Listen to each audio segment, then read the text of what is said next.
Shabbat Shalom, meus amados, a palavra do Eterno nos diz, Zahor et Yom HaShabbat, Lekadishô, lembra-te do dia de Shabbat para o santificar.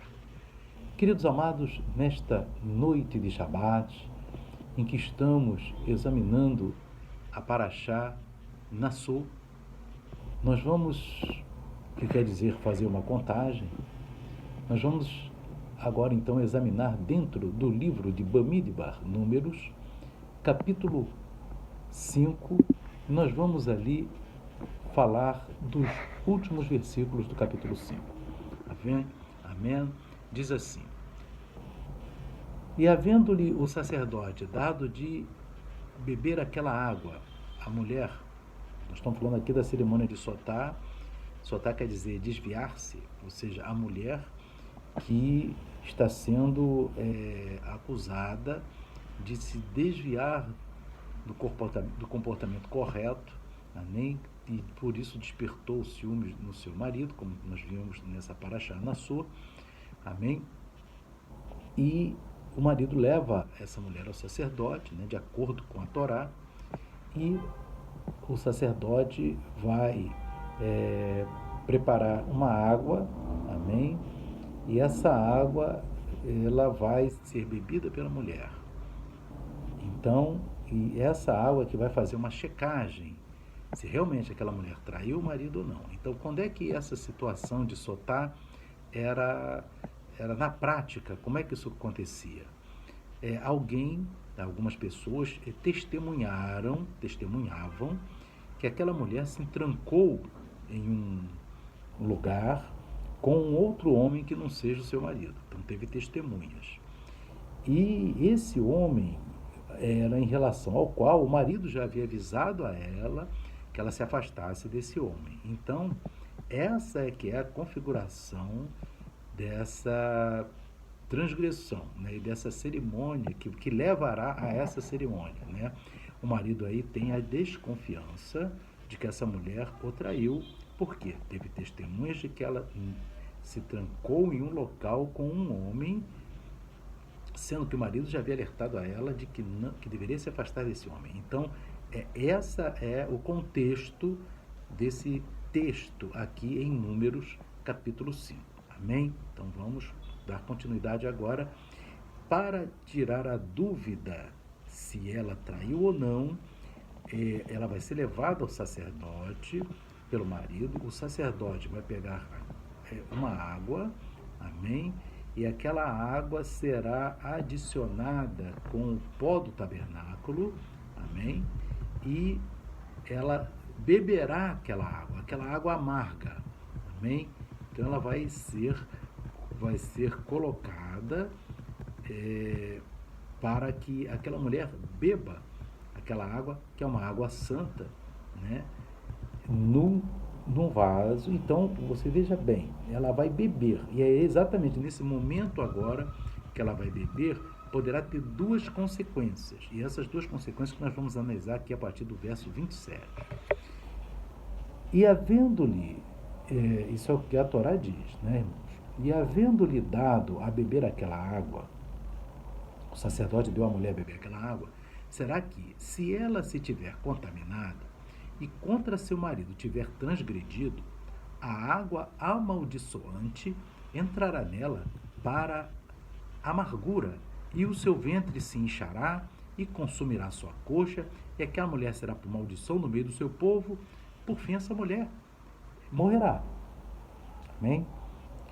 Mas, no verso 28, e se a mulher não se tiver contaminado, mas estiver limpa, então será livre e conceberá filhos. Então, veja bem, nesse caso em que a mulher, ao beber aquela água, não aconteceu nada disso, de inchar o ventre, né, de consumir a sua coxa, enfim, não morrer, né, não sofrer, não morrer, então aquela mulher ainda receberá uma bênção do Kohen Gadol, ou seja, do sumo sacerdote, uma brahá, amém? De que ela conceberá filhos, mesmo que ela tenha até dificuldade de ter filhos, essa bênção é muito forte, porque ela foi acusada, amém? E provou a sua inocência. Então, veja bem, queridos. Bem, então, são essas duas condições que essa mulher ela vai se deparar, né? Então, agora uma pergunta, né, que mesmo que essa mulher tenha conseguido provar a sua inocência, né, mesmo que ela conseguisse provar que ela não traiu o seu marido, existe um detalhe interessante. Mas se ela se trancou com outro homem, isso daí foi testemunhado, né? E era um homem que o marido tinha mandado ela se afastar. Mas ela provou sua inocência pela cerimônia de Sotá. Amém? Então, por que mesmo assim ela ainda recebe uma brahá, uma bênção do sumo sacerdote? Né? Se ela chegou a se trancar com esse homem que o marido tinha falado para ela não se trancar, mesmo que ela não tenha o traído. Né? Então, a resposta, né, está no seguinte: por que ela recebe uma brahá? Ela recebe uma brahá, exatamente uma bênção, porque ela, numa situação de muita dificuldade, numa situação de a sua Yetzirará, ou seja, a sua má inclinação, a inclinação da carne, estava fervendo naquele momento em que ela se trancou com aquele outro homem.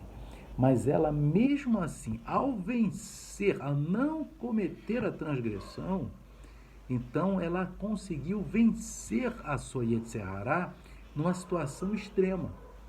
Né? Ela conseguiu vencer a sua Yetzirará numa situação muito difícil. Então, por isso que ela recebe uma brachá. Amém? Exatamente como existe na literatura rabínica, inclusive, né, a questão o texto do Pirkei Avot, que é a ética dos patriarcas, que diz o seguinte, meus amados, né? De acordo com a dificuldade, assim será a recompensa. Amém? Então, aquela mulher estava com muita dificuldade de resistir àquele pecado, já que tinha se trancado.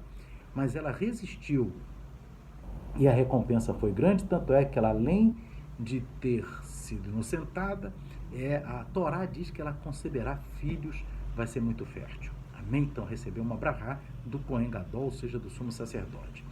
Agora veja bem, meus irmãos, isso daí é uma máxima, não só na Torá, mas em toda a Bíblia, de quanto você vai sendo testado, você vai sendo provado e você vence aquela prova, maior é a sua recompensa. Amém? Maior é aquele momento que você, maior são as bênçãos que o Eterno tem para você. E é exatamente isso que eu queria trazer aqui para os irmãos, uma pequena história. Amém? Tinham dois. E é uma competição, amém? Uma competição, e eram de dois homens. Um recebeu um carro e o outro recebeu uma bicicleta. Aquele que recebeu a bicicleta, ele estava até muito desanimado. Falou, como que eu vou competir com um carro? Né? Então, eles ficaram um ao lado do outro, um na bicicleta e um no carro.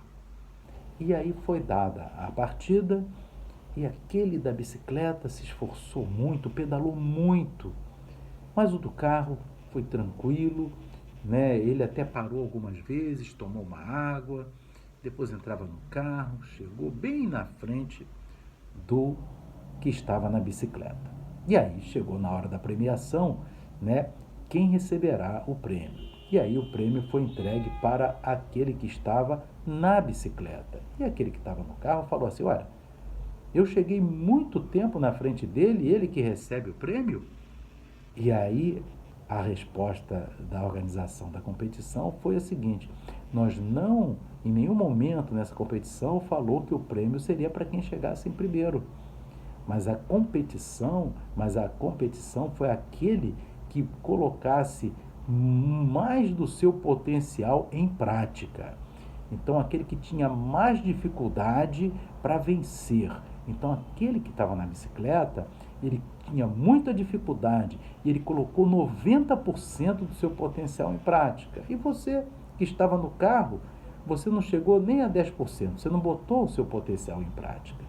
Então, por isso, aquele da bicicleta é que recebeu o prêmio. Assim, queridos, quando você, agora mesmo que estamos às vésperas de entrar na era messiânica, amém? Então nós devemos estar bem atentos, amém? Por quê? Porque quando é testado, quando somos testados, quando somos provados e passamos pela prova, certo? E aí sim a recompensa será muito maior, o galardão será muito grande, amém? Então, queridos, esta é a primeira lição da Parashá Nassau para todos nós. Que o Eterno continue falando ao coração dos amados.